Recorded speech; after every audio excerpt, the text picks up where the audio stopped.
രാധേശ്യാം എല്ലാ സജ്ജനങ്ങളുടെയും പാദത്തിൽ മനസ്സുകൊണ്ട് നമസ്കരിക്കുന്നു. കഴിഞ്ഞ ദിവസം നമ്മൾ പാരായണം ചെയ്ത് സമർപ്പിച്ചത് 44-ാമത്തെ ശ്ലോകം ഭാഗവത മാഹാത്മ്യം 2-ാം അധ്യായത്തിലെ 44-ാമത്തെ ശ്ലോകം വരെയാണ്. ആ നാരദരെ സനകാദി മുനീശ്വരന്മാരെ കണ്ടു എന്നുള്ള ഭാഗം വരെയാണ് നമ്മൾ വായിച്ച് സമർപ്പിച്ചത്.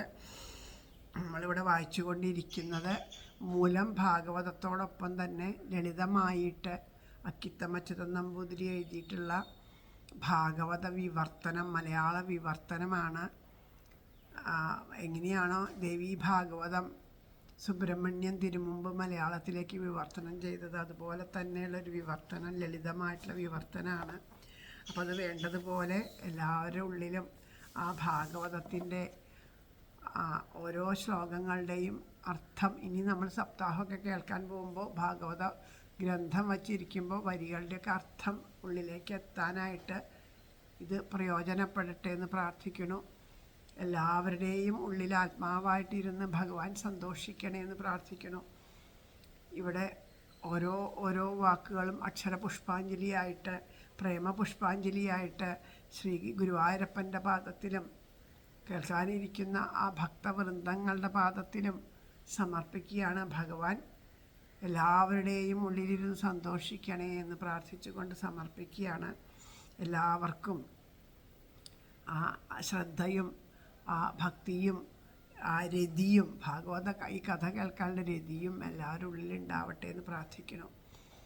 സർവത്ര ഗോവിന്ദനാമ സങ്കീർത്തനം, ഗോവിന്ദ ഗോവിന്ദ. ഓം നമോ ഭഗവതേ വാസുദേവായ, ഓം നമോ ഭഗവതേ വാസുദേവായ, ഓം നമോ ഭഗവതേ വാസുദേവായ.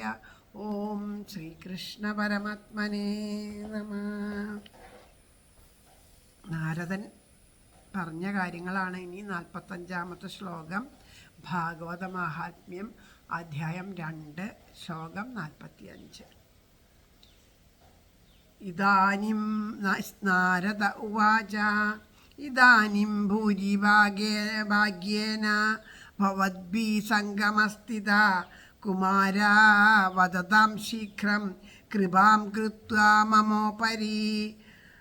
ഭവന്തോ യോഗിനഃ സർവേ ബുദ്ധിമന്തോ ബഹുശ്രുതാ പഞ്ചഹായന സംയുക്താ പൂർവേഷ്വാമപി പൂർവജാം. അതിഭാഗ്യമെനിക്കിപ്പോൾ ഭവാന്മാരുടെ സംഗമം. കുമാരരെ സദയമെൻ ശങ്ക തീർത്തു തരേണമേ. നിങ്ങൾ യോഗികൾ അത്യന്തം ബുദ്ധിമാന്മാർ, ബഹുശ്രുതർ, പൂർവരേക്കാൾ പൂർവജരാണ്. 5-ാമത്തെ വയസ്സിലും 5 വയസ്സായ പോലെയാണ്. സനകാദി ഋഷീശ്വരന്മാർക്ക് എന്നും 5 വയസ്സാണ്. പക്ഷേ ഏറ്റവും എല്ലാവരിലും മുമ്പ് ആദ്യം ഉണ്ടായതും സനകാദി ഋഷീശ്വരന്മാരാണ്. അതുകൊണ്ടാണ് പറയണത്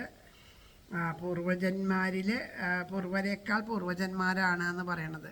അപ്പോൾ ഇതിനു മുമ്പ് ആ സനകാദി ഋഷീശ്വരന്മാർ നാരദരെ ബദരിയാശ്രമത്തിൽ വെച്ച് കണ്ടിട്ട് ചോദിക്കുന്ന ചോദ്യത്തിൻ്റെ ഉത്തരമായിട്ടാണ് ഇതുവരെയുള്ള ഭാഗങ്ങൾ, അല്ലേ? അവിടുന്നാണല്ലോ നമ്മൾ തുടങ്ങിയത്. നാരദരോട് ചോദിച്ചു, എന്താ അങ്ങനെ വിഷമിച്ചിരിക്കണേ, അങ്ങനെ അങ്ങനെ പാടില്ലല്ലോ, സംഘമില്ലാത്തവരല്ലേ, നിസ്സംഗനല്ലേ, പിന്നെ എന്തെന്നാ സംഘത്തിൽ പെട്ടല്ലേ. സംഘത്തിലുള്ളവർക്കാണ് ഇപ്പോൾ നമുക്ക് ഇഷ്ടപ്പെട്ട ആൾക്കാരെ എന്തെങ്കിലുമൊക്കെ പറഞ്ഞു കേട്ടു, അവർക്ക് വിഷമായി, ഇഷ്ടപ്പെട്ടവർക്കൊരു രോഗം വന്നു, ദുരിതം വന്നു, അല്ലെങ്കിൽ എന്തെങ്കിലും വന്നിട്ട് അവർക്ക് ദുഃഖം ഉണ്ടാവുക. അല്ലാത്തവർക്ക് നിസ്സംഗനായിട്ട് ഈശ്വരനിൽ മാത്രം മനസ്സ് ചേർത്ത് വെച്ചവർക്ക് ദുഃഖമൊന്നും ഉണ്ടാവില്ല.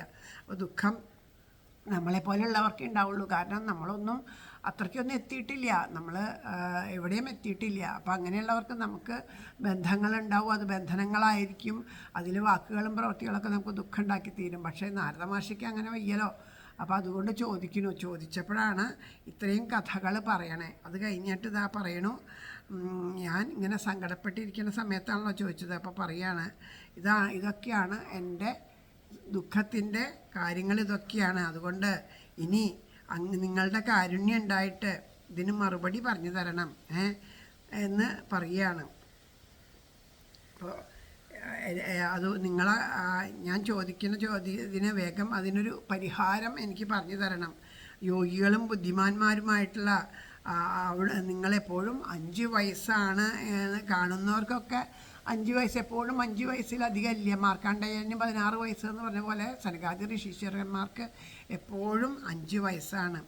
അങ്ങനെയുള്ള അവർ ആണെങ്കിലും ഞങ്ങളുടെയൊക്കെ പിതാമഹനായ പ്രപിതാമഹനൊക്കെ ആയിട്ട് വരുമല്ലോ, അപ്പം ഞങ്ങളെ അനുഗ്രഹിക്കണം എന്ന് പറയണം. സദാ വൈകുണ്ഠ നിലയാ ഹരികീർത്തന തൽപരാ ലീലാമദാരസോന്മത്ത കഥാമാത്രൈക ജീവന ഹരിശരണമേവം ഹി നിത്യം യേഷാം മഖേവച കാലസമാധിഷ്ഠ ജരായുഷ്മന്ന ബാധതേ. വൈകുണ്ഠത്തിൽ സദാ വാഴ്വൂർ ഹരികീർത്തന തൽപരർ ലീലാമൃതരസോന്മത്തർ ത്വൽകഥാമാത്ര ജീവനർ മുഖത്തു നിത്യേന ഹരിശരണം വിസ്മരിക്കയാൽ നിങ്ങളെ തീണ്ടിടുന്നില്ല കാലപ്രേരിതനാം ജരാ. അല്ലേ, ഇതിനൊന്നും അർത്ഥമൊന്നും പറയാനില്ല. വൈകുണ്ഠത്തിൽ എപ്പോഴും വൈകുണ്ഠത്തിൽ വാഴുന്നവരെ ഒരിക്കലും കുണ്ഠതയില്ലാണ്ട് എപ്പോഴും പ്രശാന്താത്മാക്കളായിട്ട് ഇന്ദ്രിയ നിഗ്രഹമൊക്കെ വന്ന് സദാ മനസ്സ് ഭഗവാനിൽ ചേർത്ത് വെച്ച് ഹരികീർത്തനത്തെ പാടിക്കൊണ്ടിരിക്കുന്നവരാണ് സനകാദി ഋഷീശ്വരന്മാർ. അവർക്ക് ഹരികഥാമൃതം മാത്രമാണ്, അതിൽ മാത്രമേ അവർ രസിക്കുന്നുള്ളൂ. അങ്ങനെയുള്ളത് അവരുടെ ജീവിതം തന്നെ ഹരികഥ കേൾക്കാൻ, ഹരികഥയ്ക്കാണുള്ളതാണ്. അപ്പോൾ അതുകൊണ്ട് എപ്പോഴും ഹരികഥയെ മാത്രം പാനം ചെയ്തുകൊണ്ട് ഭഗവാന്റെ കഥ പറയാൻ നാമം ജപിക്കുക, കഥ പറയാൻ നാമം ജപിക്കുക എന്നുള്ളത് മാത്രമാണ് അവർക്ക്. അപ്പം അങ്ങനെയുള്ളവർക്ക് എപ്പോഴും ഹരിയെ ശരണം പ്രാപിച്ച്, അതുകൊണ്ട് തന്നെയാണ് കാലം പ്രേരിതനായിട്ടുള്ള ജരാനരകളൊന്നും ബാധിക്കാണ്ട് നിത്യം 5 വയസ്സായിട്ട്, അല്ലേ, അപ്പോൾ പ്രായമൊന്നും ആവണ്ട, നിത്യയൗവനം ഉണ്ടാവണം, ചെന്ത് മതി, ഈശ്വരൻ്റെ നാമം സദാ ജപിച്ചാൽ മതി, അപ്പോൾ നമുക്ക് വയസ്സൊന്നും ആവില്ല എന്ന് പറയണേ. അപ്പോൾ അതുകൊണ്ടാണ് ജരാനരകളൊന്നും ബാധിക്കാണ്ട് ഇങ്ങനെ ഇരിക്കുന്നത് എന്ന് പറയണം. യേഷാം ഭ്രൂവംഗമാത്രേണ ദ്വാരപാലൗ ഹരേ പുരാ ഭൂമൗ നിപതിതോ സദ്യോ യത്കൃപാദാപുരം ഗതൗ അഹോ ഭാഗ്യസ്യ യോഗേന ദർശനം ഭവതാമിഹ അനുഗ്രഹസ്തു കർത്തവ്യോ മയി ദീനേ ദയാപരേ. പാരിൽ വീണു ഹരിദാസ ഹരേ കൃഷ്ണ പാരിൽ വീണു ഹരിദ്വാസ്ത എവർതൻ ഭ്രൂഭ്രമങ്ങളാൽ എവർതൻ കൃപയാൽ വീണ്ടും വൈകുണ്ഠം പൂകി വീണവർ നിങ്ങളെ കണ്ടുമുട്ടി ഞാനിന്നൻ ഭാഗ്യസിദ്ധിയാൽ ദീനനെന്നിൽ ദയാപൂർവം ചൊരിഞ്ഞാലും അനുഗ്രഹം പറയാണ്. പാരിൽ നിന്ന് വീണു ഹരിദ്വാസരെന്ന് പറഞ്ഞ വൈകുണ്ഠത്തിലെ സാക്ഷാൽ വിഷ്ണു ശ്രീമൻ നാരായണൻ്റെ പാർഷദന്മാരായിട്ടിരുന്ന ജയവിജയന്മാർ ഈ സനകാദി ഋഷീശ്വരന്മാരുടെ മഹത്വം മനസ്സിലാക്കാണ്ട് കൊച്ചുകുട്ടികൾ എന്നുള്ള ഭാവത്തിൽ ഒരു തമാശയ്ക്ക് വേണ്ടിയിട്ട് അവരെ തടഞ്ഞു നിർത്തി. അപ്പോൾ ഈ സനകാദി ഋഷീശ്വരന്മാർക്ക് മനസ്സിലായി ഇവരുടെ ഉള്ളിൽ അവരുടെ അതായത് ഇങ്ങനെ ഒരു മറ്റുള്ളവരെ ഇങ്ങനെ ഒന്ന് ദ്രോഹിക്കുക, അങ്ങനെയാണല്ലോ മറ്റുള്ളവർക്ക്, അതായത് ഈശ്വര ഭക്തന്മാർക്ക് തടസ്സം ഉണ്ടാക്കുക എന്നുള്ള ഒരു കർമ്മവാസന കുറച്ചും കൂടി അവരുടെ ഉള്ളിൽ ബാക്കിയുണ്ട്. അപ്പം അത് പൂർണ്ണമായിട്ടും കളയണം എന്ന് അവർക്ക്, കാരണം അങ്ങനെയാണ് ഭക്തന്മാരുടെ മനസ്സ്. അവരിങ്ങനെ നോക്കുമ്പോൾ എന്തെങ്കിലും നമ്മളുടെ ഉള്ളിൽ ഒരു കളങ്കം ഉണ്ടെങ്കിൽ ആ കളങ്കത്തെ ഇല്ലാണ്ടാക്കാനായിട്ട് അവർ നമ്മളെ അനുഗ്രഹിക്കും. നമുക്കാണ് തോന്നുക അതൊക്കെ നമുക്ക് ഈശ്വര കോപമാണെന്നൊക്കെ തോന്നുക. നമുക്ക് അങ്ങനെയല്ല, മഹാത്മാക്കളുടെ അനുഗ്രഹമാണ് അത്. അപ്പോൾ അവരെന്ത് ചെയ്തു, അവർ ഭൂമിയിൽ രാക്ഷസന്മാരായിട്ട് 3 ജന്മം ജനിക്കട്ടെ എന്ന് പറഞ്ഞ് ആ ഭൂമിയിലേക്ക് വീണു. അവരുടെ അതുപോലെ തന്നെ അനുഗ്രഹിക്കുകയും ചെയ്തു. അവരെ അനുഗ്രഹിച്ചിട്ട് അവർക്ക് ഭഗവാൻ സാക്ഷാൽ ശ്രീമൻ നാരായണൻ തന്നെ വന്ന് നിങ്ങളെ അനുഗ്രഹിക്കുന്നുവന് വരവും കൊടുത്തു. അങ്ങനെ ചെയ്തത് അങ്ങനെയുള്ള അങ്ങയെ കണ്ടുമുട്ടിയത് എൻ്റെ ഭാഗ്യമാണ്. അതുകൊണ്ട് ഞാൻ എൻ്റെ ആ ദയനീയാവസ്ഥ അങ്ങേക്ക് മനസ്സിലാവില്ലേ? അപ്പോൾ എന്നിൽ അവിടുന്ന് ദയ ചൊരിയണം എന്ന് സനകാദി ഋഷീശ്വരന്മാരോട് പറയാണ്. അശരീരഗിരോക്തം യത്തത് കിം സാധനമച്യുതം അനുഷ്ഠേയം കഥം താവത് പ്രഭ്രുവന്തു സവിസ്തരം ഭക്തിജ്ഞാനവിരാഗാണം സുഖമുത്പത്യതേ കഥം സ്ഥാപനം സർവവർണേഷു പ്രേമരൂപം പ്രയത്നത.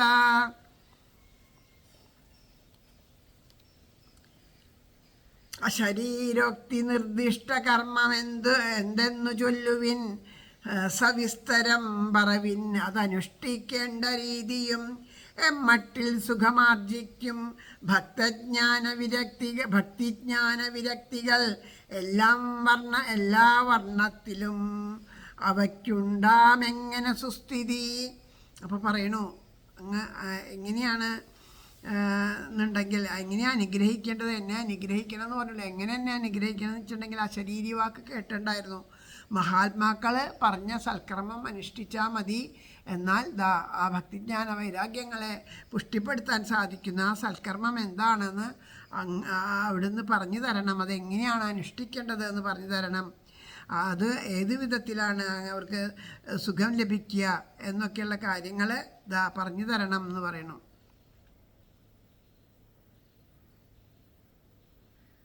അത് മാത്രമല്ല പ്രേമത്തോടു കൂടും വേണം 3 പേരെയും നാശമില്ലാണ്ട് 3 പേർക്കും ച്യുതിയില്ലാണ്ട് ഇനി എങ്ങനെയാണ് അവരെ എല്ലാ ദിക്കിലും അവരെ എങ്ങനെയാണ് നിലനിർത്തേണ്ടത് എന്നുകൂടി പറഞ്ഞു തരണം എന്ന് പറയണു. അപ്പോൾ കുമാരന്മാർ പറയാണ്, കുമാര ഊജു മാം ചിന്താം കുരു ദേവർഷേ ഹർഷം ചിത്തേ സമാവഹ ഉപായ സിദ്ധ്യോത്ര വർത്തതേ പൂർവ ഏവ ഹി. അഹോ നാരദധന്യോസി വിരക്താനാം ശിരോമണി സദാ ശ്രീകൃഷ്ണദാസാനാം അഗ്രനിർയോഗഭാസ്കര. കുമാരന്മാർ പറഞ്ഞു, ഇതിന്നു വഴിയുണ്ടല്ലോ, പുത്തനല്ല പുരാതനം, എളുപ്പം ചിന്ത കൈവിട്ടു ദേവർഷേ തുഷ്ടനാക നീ. ധന്യനല്ലോ നാരദാ നീ, വിരക്തന്മാരിലും ഉത്തമൻ, സദാ ശ്രീകൃഷ്ണദാസാഗ്രഗണ്യനാം യോഗഭാസ്കരൻ. അപ്പോൾ പറയണ ഒരിക്കലും വിഷമിക്കേണ്ട. ഇത് കേട്ടപ്പോൾ സനകാദി ഋഷീശ്വരന്മാർക്ക് സമാധാനിപ്പിച്ചു. അയ്യോ, ഈ ഒരു കാര്യത്തിൽ ഒരിക്കലും വിഷമിക്കേണ്ട കാര്യമില്ല, സന്തോഷത്തോടു കൂടി ഇരിക്കൂ. ഈ ആവശ്യം സാധിപ്പിക്കാൻ പണ്ട് തന്നെ പറയപ്പെട്ടിട്ടുള്ള ഒരു കാര്യം, ഒരു ഉപായമുണ്ട്. അങ്ങ് ധന്യനല്ലേ, വിരക്തന്മാരിൽ അഗ്രഗണ്യനല്ലേ, ആ ശ്രീകൃഷ്ണദാസന്മാരുടെ സംഘത്തിൽ അങ്ങയ്ക്ക് തന്നെയാണ് ഏറ്റവും പരമപൂജ്യമായ സ്ഥാനം ഉള്ളത്. അപ്പോൾ അങ്ങനെ ആ ഭക്തിയോഗത്തെ പ്രകാശിപ്പിക്കുന്ന സൂര്യനാണ് അങ്ങ്. അതുകൊണ്ട് അങ്ങ് വിഷമിക്കണ്ട, ഇതിന് ഉപായമുണ്ട് എന്നതാ ആ കുമാരന്മാർ പറയണം.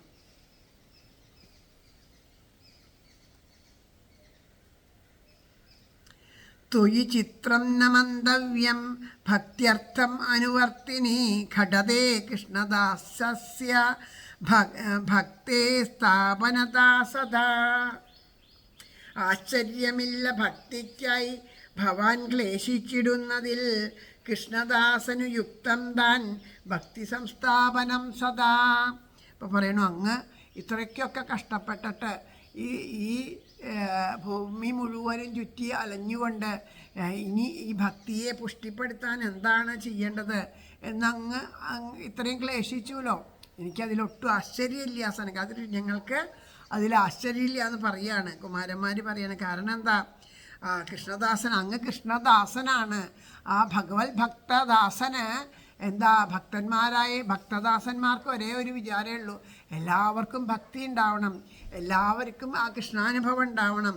അപ്പം അതിനു വേണ്ടിയിട്ട് അങ്ങ് സർവ്വതാ, കാരണം അങ്ങനെയാണല്ലോ തന്നോടുകൂടി ചേരുന്നവർക്കൊക്കെ, താൻ കണ്ടുമുട്ടുന്നവർക്കൊക്കെ ആ ശ്രീകൃഷ്ണ ഭഗവാനിൽ കറകളഞ്ഞ ഭക്തി ഉണ്ടാവണം. അപ്പോൾ ആ ഭക്തിയെ പുഷ്ടിപ്പെടുത്താൻ വേണ്ടതൊക്കെ അങ്ങ് ചെയ്യും. അപ്പം അതുകൊണ്ട് അത് ഉചിതം തന്നെയാണ് എന്ന് പറയാം.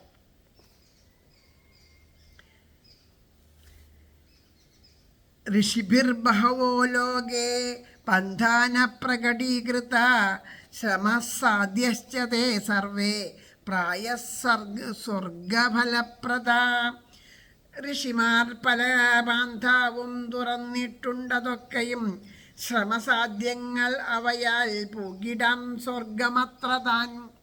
പല ഋഷീശ്വരന്മാർ പല പല വഴികൾ, ഭക്തി മാർഗങ്ങളെ തുറന്നു വച്ചിട്ടുണ്ട്. പക്ഷേ അതൊക്കെ ശ്രമിച്ചു കഴിഞ്ഞാൽ എന്ത് ചെയ്യാം, ആ സ്വർഗത്തിലെത്താം. അത്രേ പറ്റുള്ളൂ, സ്വർഗത്തിലെത്താനേ പറ്റുള്ളൂ.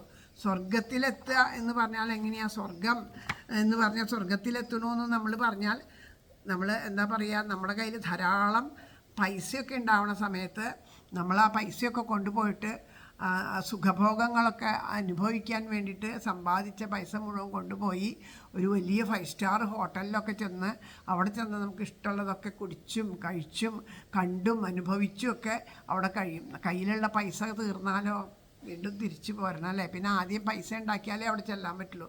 അതുപോലെ ഭൂമിയിലിരുന്ന് നമ്മളെ കർമ്മങ്ങളെ കൊണ്ട് ആ പുണ്യങ്ങളൊക്കെ ചെയ്യുമ്പോൾ ആ പുണ്യങ്ങളൊക്കെ അനുഭവിക്കാൻ വേണ്ടിയിട്ട് എത്തിപ്പെടുന്നതാണ് സ്വർഗം.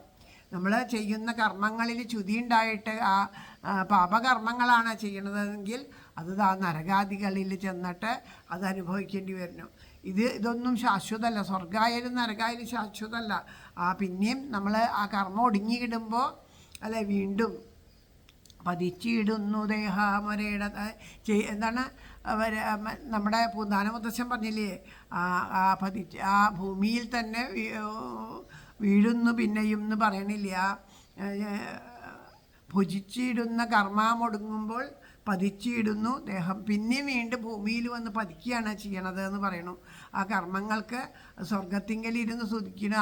അത് കഴിഞ്ഞ് കഴിഞ്ഞാൽ വീണ്ടും ഭൂമിയിൽ വന്ന് പല പല യോനികളിലോട്ട് കർമ്മപ്രാരാബ്ദങ്ങൾക്കനുസരിച്ചിട്ട് വീണ്ടും വീണ്ടും ജനിച്ചും മരിച്ചും 84 ലക്ഷം യോനികളിലൂടെ സഞ്ചരിച്ച് മനുഷ്യ ജന്മത്തിൽ വന്ന് എത്തിക്കഴിഞ്ഞാൽ ആ പുണ്യപാപങ്ങൾ സമമായിരിക്കുന്ന സമയത്ത് ആ പാപകർമ്മങ്ങളെ നമ്മുടെ ശരീരം ഉപയോഗിച്ച് കർമ്മപ്രാരാബ്ദങ്ങൾ, ദുഃഖങ്ങൾ, ദുരിതങ്ങൾ, രോഗങ്ങളെ കൊണ്ടൊക്കെ അനുഭവിച്ചുകൊണ്ട് മനുഷ്യൻ അത് അനുഭവിക്കുമ്പോൾ അവന് അത് തിരിച്ചറിവുണ്ടാവണം. അതാണ് മനനം ചെയ്ത് അത് തിരിച്ചറിവുള്ളത് ചെയ്ത് ചെയ്യുന്ന പൂർവ്വജ കർമ്മത്തിൻ്റെ ഫലമാണെന്നറിയാം.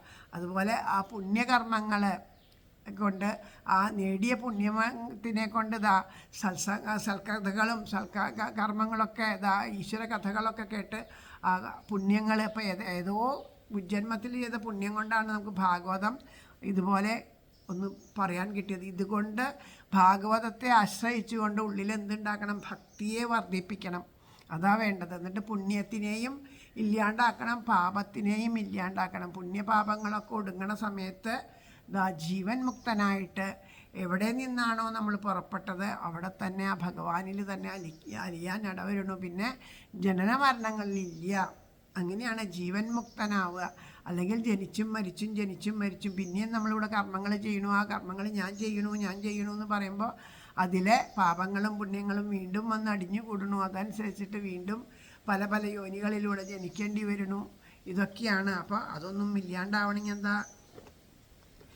ഈശ്വരനിൽ ആ പ്രേമഭക്തിയാണ് ഉണ്ടാവേണ്ടത്. ഒരു കർമ്മവും ഞാൻ ചെയ്യണതല്ല, ഇതൊക്കെ എൻ്റെ കർമ്മപ്രാരാബ്ദങ്ങൾക്കനുസരിച്ച് സുഖദുഃഖങ്ങൾ വന്നു ചേരണു. അത് പല വിധത്തിൽ അത് നമുക്ക് പകർന്നു തരാനായിട്ട് നമ്മളുടെ ബന്ധുമിത്രാദികളായിട്ടും സുഹൃത്തുക്കളായിട്ടും കാലമായിട്ടും പലവിധ ആധ്യാത്മികം, അതിഭൗതികം, അതിദൈവികം എന്നൊക്കെ പറഞ്ഞ താപത്രയങ്ങളുണ്ട്. അതിങ്ങനെ പല വിധത്തിൽ വന്ന് നമുക്ക് അനുഭവിക്കേണ്ടി വരും. ഇതൊക്കെ അനുഭവിക്കുമ്പോൾ ഓർക്കുക, ഇതൊക്കെ പൂർവ്വജന്മത്തിൽ ചെയ്ത കർമ്മത്തിൻ്റെ പ്രാരാബ്ധം അനുഭവിച്ച് തീർക്കുകയാണ്. ആ ദുഷ്കർമ്മങ്ങളെല്ലാം ഒടുങ്ങിക്കഴിഞ്ഞാൽ അത് തീരണു. പിന്നെ പുണ്യകർമ്മങ്ങളെ കൊണ്ടാണ് ക്ഷേത്രോപാസന, തീർത്ഥാടനങ്ങൾ, ഇതുപോലെയുള്ള ആ സത്സംഗങ്ങളൊക്കെ നമുക്ക് ലഭിക്കുന്നത്. അതുകൊണ്ട് കേവലം നശ്വരമായിട്ടുള്ള ലൗകിക ആസക്തിയെ ഉപേക്ഷിച്ചിട്ട് ഇതൊക്കെ അല്ലെ അമ്പലത്തിൽ പോണത് ഈ വീണ്ടും വീണ്ടും ലൗകിക സുഖത്തിന് വേണ്ടിയിട്ടുള്ള ഓരോന്നിന് വേണ്ടിയിട്ടാണെങ്കിൽ വീണ്ടും കർമ്മത്തിൽ വന്ന് പെടുക ചെയ്യണത്. അപ്പോൾ വീണ്ടും കർമ്മപ്രാരാബ്ധങ്ങൾ അനുഭവിക്കേണ്ടി വരിക ചെയ്യണത്. ചില കർമ്മപ്രാരാബ്ധങ്ങൾ ചെയ്താൽ സുഖവും ദുഃഖവും ഒക്കെ അപ്പം തന്നെ അനുഭവിക്കേണ്ടി വരുന്നു. ചിലത് അല്ലേ നമ്മൾ ഓരോ മരങ്ങൾ നടണതിനനുസരിച്ച് വാഴയൊക്കെ ആണെങ്കിൽ കുറച്ച് സമയം എടുക്കും, തെങ്ങാണെങ്കിൽ കൂടുതൽ സമയം എടുക്കും, നെല്ലാണെങ്കിൽ അതിൻ്റെ സമയം എടുക്കണു, ചെറിയ ചെറിയ ചീരയൊക്കെ ആണെങ്കിൽ അതിൻ്റെ സമയം എടുക്കണം. അങ്ങനെ ഓരോന്നും നമ്മൾ ചെയ്യണതിനനുസരിച്ചിട്ട് ഇപ്പോഴും ഈ ജന്മത്തിലും ഒക്കെ ആയിട്ട് കുറേ അനുഭവിക്കുന്നു. പിന്നെ ബാക്കിയുള്ളത് അടുത്ത ജന്മങ്ങളിൽ അനുഭവിക്കേണ്ടി വരുന്നു. അങ്ങനെയൊക്കെ നമ്മൾ അനുഭവിച്ച് പോവുകയാണ്. അപ്പോൾ ഇതൊന്നും ഇല്ലാണ്ടാവണമെങ്കിൽ എന്താണ്? ഈശ്വര കഥകളെ കേട്ട് ഉള്ളിൽ ഭക്തി ഉണ്ടാക്കി ആ ഭക്തി കൊണ്ട് നമുക്ക് അറിവുണ്ടാവണം. കാരണം ആ ഭക്തി കൊണ്ടാണ് നമുക്കറിയുക എല്ലാം ഈ കാണുന്ന പ്രപഞ്ചമൊന്നും ശാശ്വതമല്ല, നമ്മുടെ ബന്ധുമിത്രാദികളൊന്നും ശാശ്വതമല്ല, ഈ സുഖങ്ങളൊന്നും ശാശ്വതമല്ല. ശാശ്വതമായിട്ടുള്ളത് ഈശ്വരൻ മാത്രമാണ്. ആ ഈശ്വരനിൽ അലിഞ്ഞു ചേരുക എന്നുള്ളതാണ് നമ്മുടെ ലക്ഷ്യം. അപ്പോൾ അതുകൊണ്ട് ഇതൊന്നുമല്ല നമ്മുടെ ലക്ഷ്യം, ഈശ്വരനിലല്ല. അപ്പോൾ അതുകൊണ്ട് ഭക്തി ഒഴിഞ്ഞ ഒന്നുകൊണ്ടും ഈശ്വരനെ പ്രാപിക്കാൻ സാധിക്കില്ല. അപ്പോൾ ഭക്തിയാണ് വേണ്ടത് എന്നൊക്കെ മനസ്സിലാക്കിയിട്ട് അപ്പോൾ ചെയ്യുന്ന കർമ്മങ്ങൾ ഞാൻ ചെയ്യണു, ഞാൻ പറയണു എന്നുള്ള ഭാവമൊക്കെ കളഞ്ഞ് അത് ഈശ്വരന് സേവയായിക്കൊണ്ട് ചെയ്യുക. എന്ത് ചെയ്താലും അതൊക്കെയാണ് കർമ്മണ്യം വാധികാരസ്ഥമാഫലേഷു കഥാചന. അല്ലാണ്ട് കർമ്മം ചെയ്ത് ജോലി ചെയ്ത് കൂലി മേടിക്കേണ്ടെന്നൊന്നുമില്ല. ആ ജോലി ചെയ്ത് കൂലി മേടിക്കലും നമ്മുടെ കർമ്മത്തിൻ്റെ ഒരു ഭാഗമാണ്. ആ കർമ്മങ്ങൾ ചെയ്യണത് അതിൻ്റെ പ്രതിഫലമായിട്ട് അത് ചിലപ്പോൾ കിട്ടും, ചിലപ്പോൾ കിട്ടില്ല. അതൊക്കെ കർമ്മത്തിൻ്റെ തന്നെ ഒരു ഫലം മാത്രമാണ്. അത് ലൗകിക ദൃഷ്ടിയിലുള്ള ഭാവമല്ല പറയണത്. നമ്മൾ ചെയ്യുന്ന എല്ലാ കർമ്മങ്ങളും എല്ലാം ഈശ്വരന് സമർപ്പിച്ചുകൊണ്ട് സർവം സമർപ്പിക്കുക. ഇതെല്ലാം ഞാനല്ല ചെയ്യണേ ഭഗവാനെ, എൻ്റെ കർമ്മപ്രാരാബ്ധങ്ങൾക്കനുസരിച്ച് ഇതൊക്കെ വന്നു ചേരുന്നതാണ്. എന്തു തന്നെ ഭവിക്കിലുമൊക്കെയും എൻ്റെ കണ്ണൻ തരുന്ന പ്രസാദമായി അല്ലേ. എൻ്റെ സന്തോഷവും സന്താപവും കൃഷ്ണ നീ എനിക്കേകിയ പുണ്യമല്ലേ. ഇതൊക്കെ ആ ഭഗവാൻ തരണതാണ്. അത് മനസ്സിലാക്കുകയാണ് വേണ്ടത്. അപ്പം അങ്ങനെ അത് മനസ്സിലാക്കിക്കൊണ്ട് ജീവിക്കുകയാണ് വേണ്ടത്. അപ്പോൾ അതിനു വേണ്ടിയിട്ടാണ് ഇത് ഈ ജന്മം എന്നുള്ള സത്യമാണ് നമുക്ക് മനസ്സിലാവേണ്ടത്.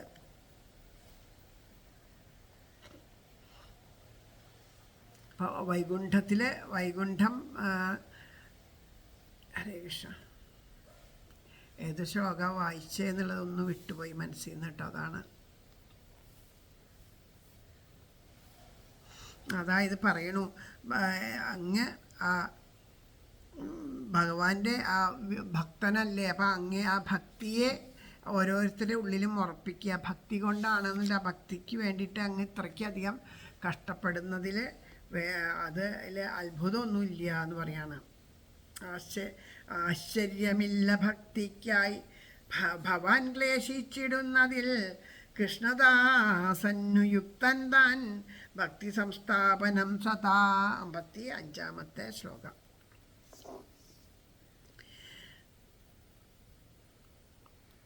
ഋഷിഭിർ ബഹവോ ലോകേ പാന്ധാന പ്രകടീകൃത ശ്രമസാധ്യാശ്ച തേ സർവേ പ്രായ സ്വർഗഫലപ്രദ വൈകുണ്ഠസാധക പാന്ഥ സധു ഗോപ്യാഹി വർത്തതേ തസ്യോപദേഷ്ടാ പുരുഷ പ്രായോ ഭാഗ്യേന ലഭ്യത്തെ.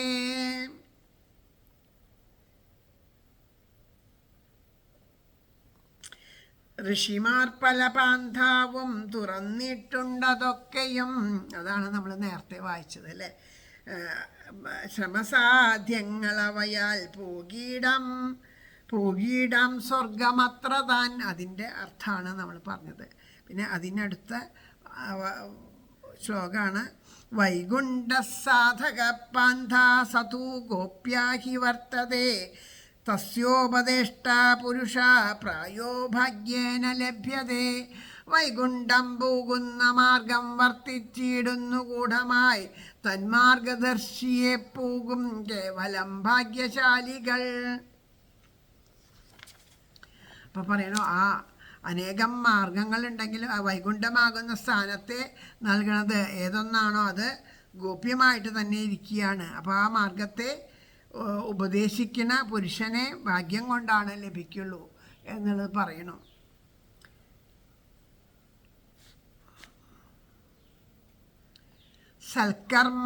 സൽക്കർമ്മത്തവ നിർദ്ദിഷ്ടം വ്യോമവാചാതു യത്പുരാ തദൂച്യത്തെ ശൃണുഷ്വാദ്യ സ്ഥിരചിത്ത പ്രസന്നധി.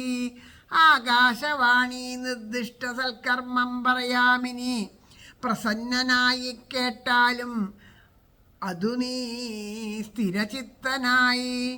പ്രസന്നനായി കേട്ടാലും അത് നീ സ്ഥിരചിത്തനായി. ഇപ്പം പറയാണ്, ഇനി എന്നോട് ചോദിച്ചുല്ലോ എന്താണ് ആ മാർഗം എന്ന് ചോദിച്ചുല്ലോ, ആകാശവാണിയിൽ കേട്ട മാർഗം എന്താണെന്ന് ചോദിച്ചുല്ലോ, ശരീരി വാക്ക്. അത് ഞാനിതാ പറഞ്ഞു തരാം. സന്തോഷത്തോടു കൂടിയിട്ട്, സന്തുഷ്ടിയോട് കൂടിയിട്ട്, ശ്രദ്ധയോട് കൂടിയിട്ട് മനസ്സിരുത്തി കേട്ടോളൂ എന്ന് പറയാം. ദ്രവ്യയജ്ഞസ്തപോയജ്ഞയോഗയജ്ഞസ്തതാപരേ സ്വാധ്യായജ്ഞാനയജ്ഞാച്ച തേതു കർമ്മവിസൂചിക. ദ്രവ്യയജ്ഞം തപോയോഗ വേദജ്ഞാനാദിയജ്ഞവും കർമ്മഗ്രന്ഥിയറുക്കാനാണുണ്ടമ്മാതിരി വേറെയും. അപ്പോൾ ഋഷിമാർ പല മാർഗങ്ങൾ പറഞ്ഞിട്ടുണ്ടെന്ന് പറഞ്ഞല്ലോ നേരത്തെ.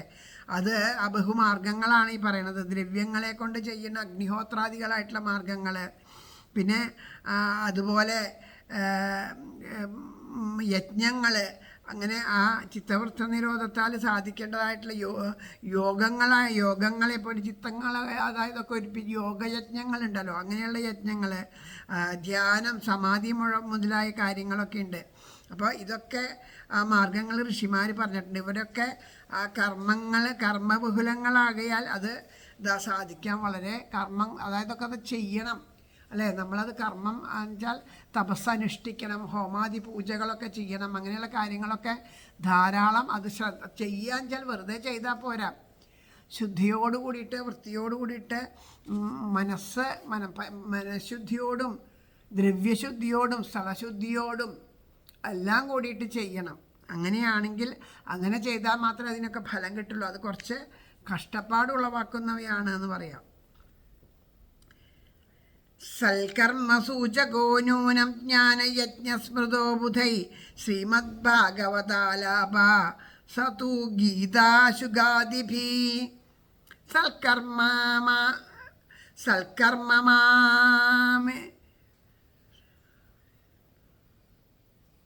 സൽക്കർമ്മമായി എണ്ണുവതാ ജ്ഞാനയജ്ഞത്തെയംബുധർ. സൽക്കർമ്മമായി എണ്ണുവതാ ജ്ഞാനയജ്ഞത്തെയംബുധർ. ശുഗാദ്യാലാപിതമിതി ശ്രീമദ്ഭാഗവതം കഥ. ഒന്നും കൂടെ വായിക്കാട്ടോ. അത് സൽക്കർമ്മമായി എണ്ണുവതാ ജ്ഞാനയജ്ഞത്തെയംബുധർ. ശുഗാദ്യാലാപിതം ശ്രീമദ്ഭാഗവതം കഥ. അപ്പോൾ പറയണു, ആത്മവിചാരം ചെയ്ത് പരമാത്മാവിനെ അനുഭവിക്കാനും അറിയാനുള്ള ആ യജ്ഞം, ജന്മജന്മാന്തരത്തിൽ സൽക്കർമ്മം ചെയ്തവർക്ക് മാത്രം ലഭിക്കുന്ന യജ്ഞം ഒന്നേ ഉള്ളൂ. അത് വിവേകികളായിട്ട് നിശ്ചയിക്കപ്പെട്ടതാണ്. ജ്ഞാനയജ്ഞം എന്നാണ് അതിനെ പറയണത്. അതാണ് ശ്രീമദ് ഭാഗവത കഥനം.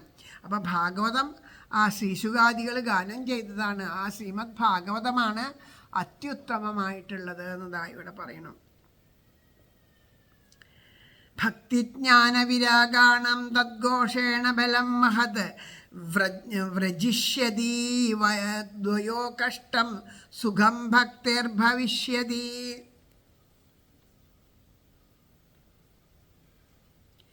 ജ്ഞാന വൈരാഗ്യ വാർദ്ധക്യമില്ലാതാം ഇതു പാടിയാൽ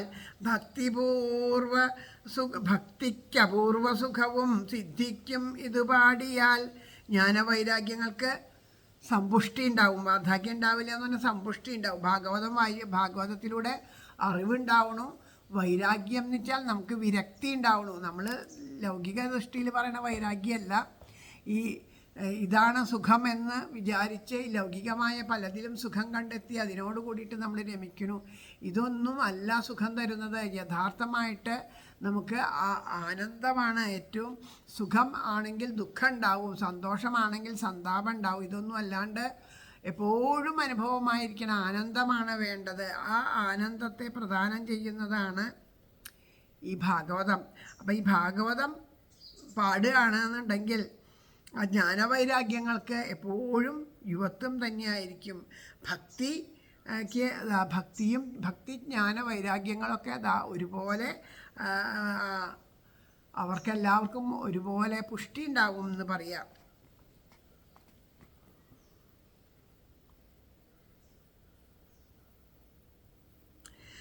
പ്രളയം ഹി ഗമിഷ്യന്തി ശ്രീമദ്ഭാഗവതധ്വനേ കലിർദോഷ ഇമേ സർവേ സിംഹശബ്ദാത് വൃഗ ഇവ. ചെന്നായ്ക്കൾ സിംഹധ്വനിയ എന്ന പോൽ പാഞ്ഞൊളിച്ചിടും ശ്രീമദ് ഭാഗവതം കേട്ടാൽ കലിദോഷങ്ങളൊക്കെയും. അതായത് ശ്രീമദ് ഭാഗവതം പാരായണം ചെയ്താൽ ആ സിംഹത്തിൻ്റെ ശബ്ദം കേട്ടിട്ട് ചെന്നായ്ക്കൾ ഓടിയൊളിക്കണ പോലെ നമ്മുടെ സർവ്വവിധത്തിലുള്ള കലിദോഷങ്ങളെയും അകറ്റാനായിട്ട് സാധിക്കും. എല്ലാം അകറ്റാനായിട്ട് സാധിക്കും.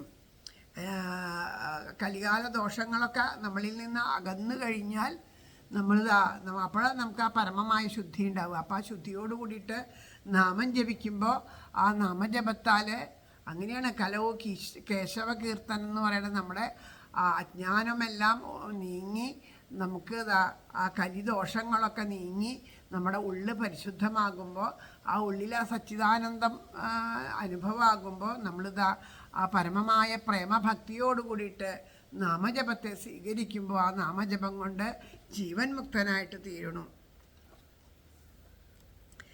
ജ്ഞാനവൈരാഗ്യ സംയുക്ത ഭക്തി പ്രേമരസാവഹ പ്രതിഗേഹം പ്രതിജനം തതക്രീഡാം കരിഷ്യതി.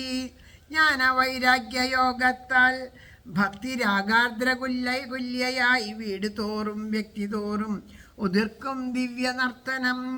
ആ ഭാഗവതം മനസ്സിരുത്തി ശ്രദ്ധയോടുകൂടിയിട്ട് സാവധാനതയാ ശൃണു.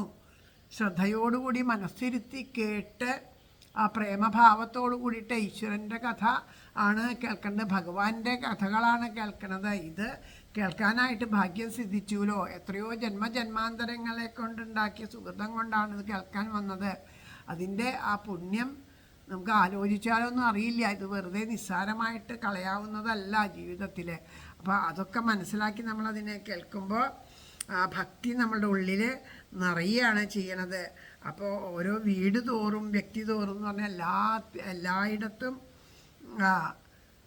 പരമമായ ഭക്തി നൃത്തം ചെയ്യും എന്ന് പറഞ്ഞാൽ നമുക്ക് നമ്മുടെ കലിദോഷങ്ങളെല്ലാം നീങ്ങിയിട്ട് നമ്മുടെ ഗൃഹങ്ങളൊക്കെ പരസ്പരം എത്രയോ അല്ലെ ഭാര്യയും ഭർത്താവും തമ്മിൽ വഴക്ക്, അച്ഛനും മക്കളും തമ്മിൽ വഴക്ക്, വീട്ടിൽ അല്ലെ ഓരോരുത്തരും തമ്മിൽ വഴക്കാണ്. ഒരാൾക്ക് മറ്റൊരാളെ കണ്ടുകൂടാ, സ്വാർത്ഥമായിട്ടിരിക്കുന്നു. നമ്മുടെ മനസ്സിലൊക്കെ വിഷലിപ്തമായിട്ടുള്ള ചിന്തകളാണ്. എങ്ങനെ മറ്റുള്ളവരെ വിഷമിപ്പിക്കാം, എങ്ങനെ മറ്റുള്ളവരെ ദുഃഖിപ്പിക്കാം, എൻ്റെ സ്വാർത്ഥ താല്പര്യം മാത്രം, എനിക്ക് സുഖാവണം എന്ന് മാത്രമേ എല്ലാവർക്കും ഉള്ളൂ.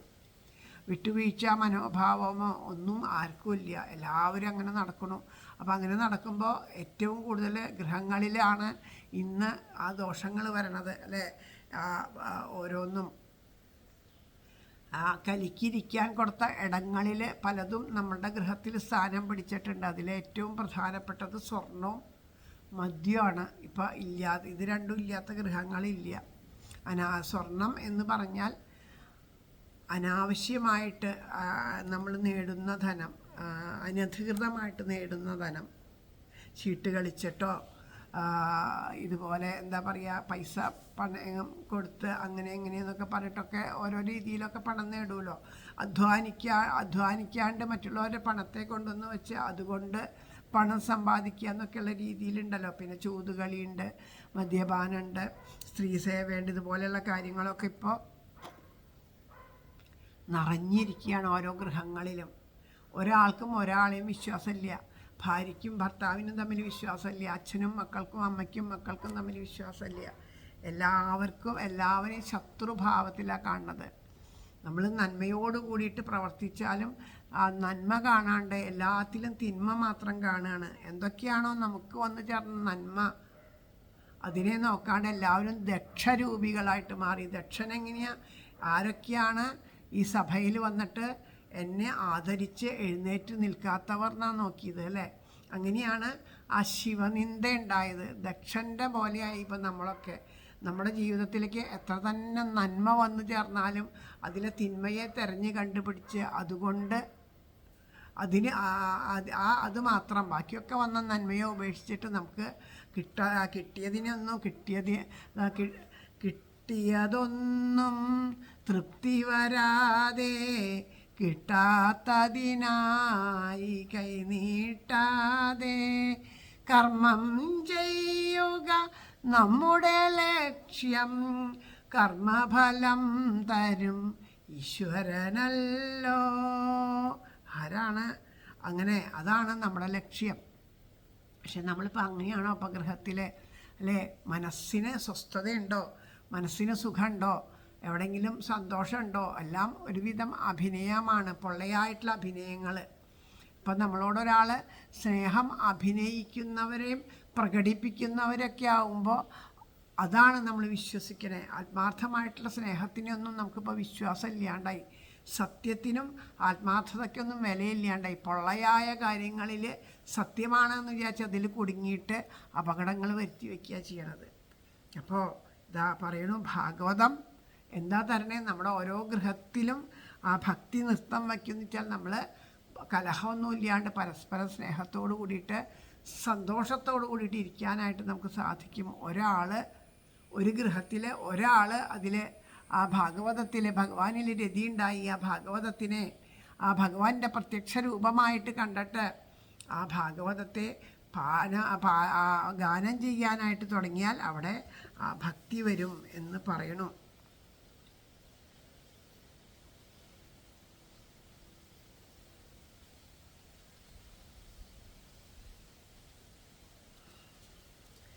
നാരദ ഉവാച വേദവേദാന്തഘോഷൈശ്ച ഗീതാപാഠൈ പ്രബോധിതം ഭക്തിജ്ഞാനവിരാഗാണം നോദതിഷ്ഠത്രികം തു യത് ശ്രീമദ്ഭാഗവതാലാഭാത് തത്കഥം ബോധമേഷ്യതി തത്കഥാസു തു വേദാർത്ഥശ്ലോകേ ശ്ലോകേ പദേ പദേ. അപ്പോൾ നാരദൻ ചോദിക്കുകയാണ്, ഉദ്ബുദ്ധരായില്ല ഭക്തിജ്ഞാന വൈരാഗ്യങ്ങൾ മൂവരും വേദവേദാംഗ ഗീതാദി കേട്ടിട്ടെന്നുള്ളതോർക്കുകിൽ ശ്രീമദ് ഭാഗവതം കേൾപ്പിച്ച് ഉണർത്തിയിടുക സാധ്യമോ? ശ്ലോകം തോറും പദം തോറും അതിൽ വേദാർത്ഥമല്ലയോ? ചോദിക്കുന്നു. ഭാഗവതം അത്ഭുതമായി നാരദർക്ക്. കാരണം വേദാന്തങ്ങൾ, ഉപനിഷത്തുകൾ, ഭഗവത്ഗീത ഇവിടെ അതുകൊണ്ടൊക്കെ ആ ജ്ഞാനവൈരാഗ്യങ്ങളെ ഉണർത്താനായിട്ട് വളരെയധികം പരിശ്രമിച്ചിട്ട് പോലും സാധിച്ചില്ല. പിന്നെ എങ്ങനെയാണ് ആ ഭാഗവതം പാരായണം ചെയ്യണോണ്ട് ഇത് ഭക്തിജ്ഞാന വൈരാഗ്യങ്ങൾ ഉണരുക? ആ ഭാഗവതത്തിലെ ഓരോ ശ്ലോകത്തിലും ഓരോ പദത്തിലും ആ വേദാർത്ഥത്തെ തന്നെയല്ലേ ഊന്നി പറയണത്. അപ്പോൾ അതുകൊണ്ട് ആ വേദങ്ങളെ തന്നെ പറഞ്ഞിട്ടും ആ ഉണരാത്ത വൈരാഗ്യങ്ങൾ വേദാർത്ഥത്തെ പ്രതിപാദിക്കുന്ന ഈ ഭാഗവതം വായിച്ച് പാരായണം ചെയ്തു എന്നുള്ളത് കൊണ്ട് എങ്ങനെയാണ് ഉണരണത് എന്ന് സംശയിക്കുകയാണ്. കുമാര ഊജു വേദോപനിഷതാം സാരജ്ഞാത ഭാഗവതീ കഥ അത്യുത്തമാ തതോ ഭാതി പൃഥഗ്ഭൂതാ ഫലോന്നതി.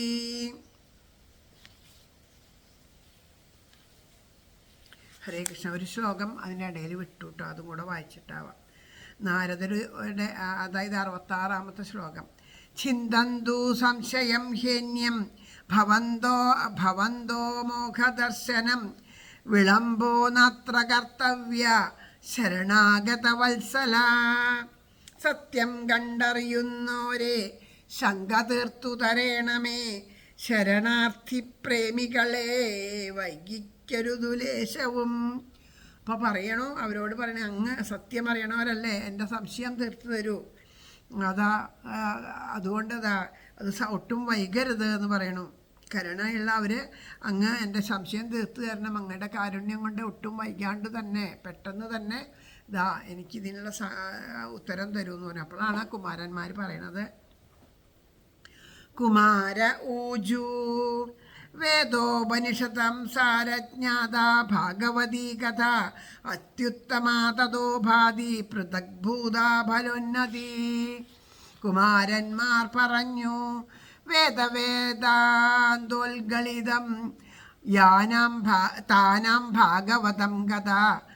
വേദവേദാന്തോൽഗളിതം താനാം ഭാഗവതം കഥ ഫലത്തിൽ സർവോത്തമമായി ശോഭിക്കാറുണ്ടു ദത്തമായി. വേദവേദാന്തോൽഗളിതം താനാം ഭാഗവതം കഥ. വേദവേദാന്തോൽഗളിതം താനാം ഭാഗവതം കഥ ഫലത്തിൽ സർവോത്തമമായി ശോഭിക്കാറുണ്ടു ദത്തമായി.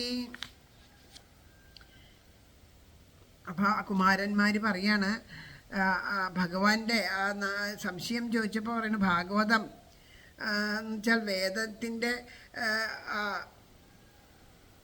വേദത്തിൻ്റെ സംഗതിയൊക്കെ അത് വേദം ബാഹ്യമായിട്ടുള്ള പ്രമാണങ്ങളല്ല ഹരേഷ.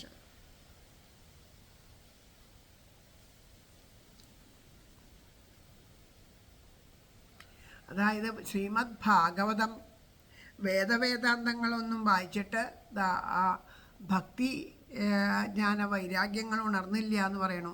അപ്പോൾ ഈ വേദവേദാന്തങ്ങളുടെ ഉള്ളിലുള്ള ആ സത്തയാണ്, എല്ലാ വേദവേദാന്തങ്ങളുടെയും ഉള്ളിലുള്ള ആ സത്തയാണ് ഈ ഭാഗവതം. അതിൻ്റെ എന്താ പറയുക, അതിന് നമ്മൾ പറയില്ലേ, അരച്ച് കലക്കി കുറുക്കി ഊറ്റിയെടുത്തിട്ട് ഉണ്ടാക്കുക എന്ന് പറഞ്ഞില്ല. എല്ലാത്തിൽ നിന്നുമുള്ള സത്തയാണ് ശ്രീമദ് ഭാഗവതം. അതുകൊണ്ടാണ് അത്യുത്തമമായിട്ട് പ്രകാശിക്കുന്നത് എന്ന് പറയുന്നു. അതിൻ്റെ സാരത്തിൽ നിന്ന്, വേദോപനിഷത്തുക്കളുടെ സാരത്തിൽ നിന്ന് എടുത്തതാണ് ശ്രീമദ് ഭാഗവത. ആ സാരം തന്നെയാണ്. അപ്പം അതുകൊണ്ടാണ് അത് പ്രകാശിക്കുന്നത് എന്ന് കുമാരന്മാർ പറയാണ്. ആമൂലാഗ്രം രസസ്തിഷ്ടൻ നാസ്തേന സാധ്യതേ യഥാ സംഭൂയാസ പൃഥഗ്ഭൂത ഫലേ വിശ്വമനോഹര. ആമൂലാഗ്രം രസസ്തിഷ്ടൻ നാസ്തേന സാധ്യതേ യഥാ സംഭൂയസ പൃഥഗ്ഭൂത ഫലേ വിശ്വമനോഹര. ആമൂലാഗ്രം വൃക്ഷരസം രുച്യമല്ലെന്നിരിക്കലും അതുതാൻ പഴമായി തീർന്നാൽ എല്ലാവർക്കും മനോഹരം. യഥാ ദുഗ്ധേ സ്ഥിതം സർപ്പിന്ന സ്വാദായോപകൽപ്പതേ പൃഥഗ്ഭൂതം ഹി തദ്ദിവ്യം ദേവാനാം രസവർദ്ധനം. പാലിൽ കലർന്ന നെയ്യാർക്കും കഴിയില്ല ആസ്വദിക്കുവാൻ, കടഞ്ഞെടുത്താൽ ആ വസ്തു സുരർക്കും രസവർദ്ധനം. അപ്പം പറയണു, ഒരു വൃക്ഷത്തിൻ്റെ രസം അത്ര സ്വാദുണ്ടാവില്ല, എന്നാൽ അതിൻ്റെ ആ പഴത്തിനെ രുചിച്ചാൽ എല്ലാവർക്കും ഇഷ്ടമാണ് അല്ലേ. അതിൻ്റെ ആ വൃക്ഷത്തിൽ നിന്നുണ്ടായത് തന്നെയാണ് അതിൻ്റെ പഴം അല്ലേ. ആ പഴം എല്ലാവർക്കും സ്വാദുണ്ടാവും. പാല് കുടിച്ചാൽ അതിൽ നിന്ന് നെയ്യിൻ്റെ സ്വാദ് അനുഭവിക്കാൻ പറ്റില്ല. പക്ഷേ ആ പാലിനെ ഉറയൊഴിച്ച് തൈരാക്കി അത് കടഞ്ഞെടുത്ത് വെണ്ണയാക്കിയിട്ട് അതിനെ ഉരുക്കി നെയ്യാക്കിയാൽ മാത്രമേ ആ രസം അനുഭവിക്കാനായിട്ട് പറ്റുള്ളൂ എന്ന് പറയാണ്.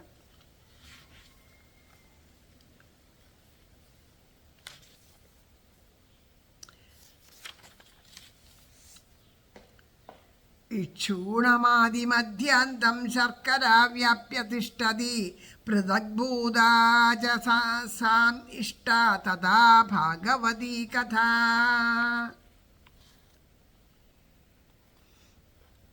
കരിമ്പിലുണ്ടടിമുടി വ്യാപ്തം ശർക്കരയെങ്കിലും പിഴിഞ്ഞെടുത്താൽ ഉത്കൃഷ്ടം ഭഗവത് കഥയെന്ന പോൽ. അതായത് കരിമ്പ് കരിമ്പ് കടിച്ച് തിന്നുമ്പോൾ കുറേശ്ശൊക്കെ രസം നമുക്ക് അനുഭവിക്കാൻ പറ്റുക, ശർക്കരയുടെ രസം. അതേസമയം ആ കരിമ്പ് ചതച്ച് അതിൻ്റെ നീര് ഊറ്റിയിട്ട് അത് പഞ്ചസാരയോ ശർക്കരയോ ആക്കിയിട്ട് കഴിക്കുമ്പോൾ അതിന് കൂടുതൽ രസം ഉണ്ടാവണമെന്ന് പറയുക. അതുപോലെയാണ് ഭാഗവത കഥ എന്നതാ ഉദാഹരണ സഹിതം പറഞ്ഞു തരുന്നു. ഇതം ഭാഗവതം നാമപുരാണം ബ്രഹ്മസംഹിതം ഭക്തിജ്ഞാനവിരാഗാണാം സ്ഥാപനായ പ്രകാശിതം. വേദം പോലി ഭാഗവത പുരാണം പരിപാവനം ഭക്തിജ്ഞാനവിരാഗങ്ങൾ ഉറയ്ക്കാനായി പ്രകാശിതം. നാമപുരാണം, ഭഗവാന്റെ നാമങ്ങളെയാണ് ധാരാളം ഇതിൽ കാണാം. ഈശ്വരനാമങ്ങൾ അറിഞ്ഞോ അറിയാണ്ടോ ചൊല്ലിയാൽ മാത്രമാണ് ഈ കലിയിൽ നിന്ന് നമുക്ക് മോചനം ഉണ്ടാവുള്ളൂ. അപ്പോൾ അതുകൊണ്ട് ഇതിൽ ധാരാളം കാണാം. അപ്പോൾ ഈ ഭാഗവതം എന്ന് പ്രസിദ്ധമായിട്ടുള്ള ഈ പുരാണം 4 വേദങ്ങൾക്കും തുല്യമാണ്. ഭക്തിജ്ഞാന വൈരാഗ്യങ്ങളെയൊക്കെ ബലപ്പെടുത്തി പുഷ്ടി ഉണ്ടാക്കുകയാണ്. ആ വേദവ്യാസമുനി ആ സാരത്തെയൊക്കെ വേർതിരിച്ചിട്ട് പുരാണ സ്വരൂപത്തിലാക്കി വാർത്തെടുത്തതാണ് ഈ ഭാഗവതം. അതുകൊണ്ട് ഈ ഭാഗവതത്തിൻ്റെ മഹത്വത്തിനെയാണ് ഇപ്പോൾ ഈ ശ്ലോകങ്ങളിലൂടെയൊക്കെ നമുക്ക് പറഞ്ഞു തരുന്നത്.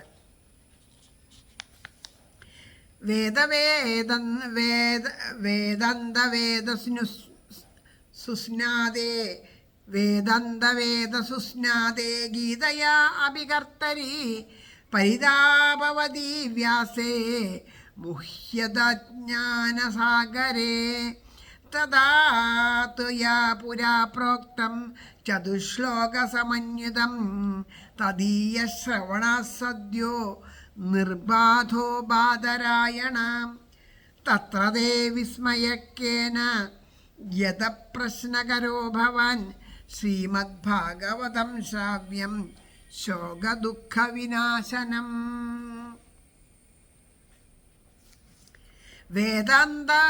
വേദസുസ്നാഥൻ ഗീതാകർത്താവുമായവൻ വേദവ്യാസൻ മ്ലാനചിത്തൻ അജ്ഞാനാബ്ധിയിലാഴവേ ചതുശ്ലോകി ഭാഗവതം ഉപദേശിച്ചവൻ ഭവാൻ.